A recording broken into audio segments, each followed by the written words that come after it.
I have been in the family planning and working with SFH for 16 years after about 3 years with USAID. Of course, in my 3 years with USAID, I actually basically did family planning, working with clinics. I think the issue of strategy for family planning differ depending on the method of family planning you are promoting, depending on the community you are talking to, depending on your target group.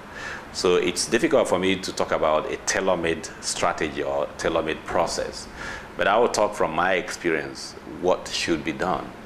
First of all, you have to be sure, of course, that you have the product we are going to talk about in place. The second one is that you have to make sure that you establish the benefits. There's going to be like some kind of promise. You have to make a promise to your client that this is what they'll benefit if they do take on your family planning activities. A well-trained provider stands a very good ground of debunking these myths and not convincing, but working with the woman to believe that family planning is the right way to go. Not only the woman, in some cases also the man who is the head of the family. One other element that I think is very, very important is to make sure that there is the male involvement, male endorsement, and male appreciation of why family planning is important. I know of some family planning projects in the past that concentrate more on the women and leaving the men out. Empowerment and choice. These are two very strong words and two very important words in our activities. Well, first of all, in a country like Nigeria, people live in communities, but they are individuals. And so the first thing is that for a woman, for a man, for a family to practice family planning, they have to be convinced within themselves that it's the right thing to do. And the only way that happens is that they are empowered. And empowerment is not about fighting, it's about empowering you with information, about empowering you with the benefits of what we want to do. So we try to do that by laying on our table the benefits of family planning, the benefits of child spacing to the woman, to the child, to the society. And then, of course, the issue of choice is very important because, as you do know, there's no single family planning method that suits every woman. So you have to make methods available, train providers in all the methods so that you avoid the provider's bias in terms of the provider counseling a woman on a particular method instead of the other.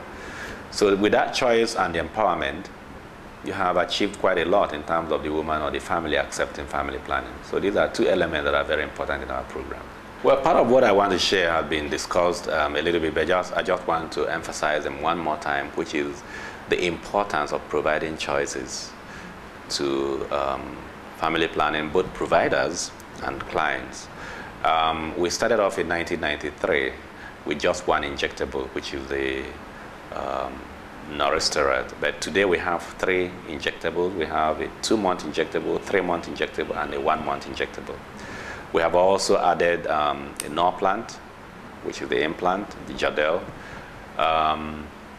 Again, we have stepped up our training of providers, which we think is one area in Nigeria that has not been given the attention it deserves. One reason why I think it's not been given the attention is that I do remember that the last massive training, so to say, that was conducted in Nigeria was conducted by SFH in partnership with Pathfinder in 1995-1996, where we trained 3,500 providers on injectable contraceptive method. I know there has been some training ongoing in institutions like the Planned Parenthood Federation of Nigeria, Pathfinder International, in selected clinics, but I think we really need to do a wide, nationwide provider training in different methods, particularly the long-lasting method. Unfortunately, the Society for Family Health recently got some funding through Population Services International, which is our partner overseas, to deepen our activities in long-lasting methods, particularly the IUCD and the implant. So we're going to embark on nationwide training in the very near future. We are currently doing situation analysis to find out where the gaps are and what we should concentrate on.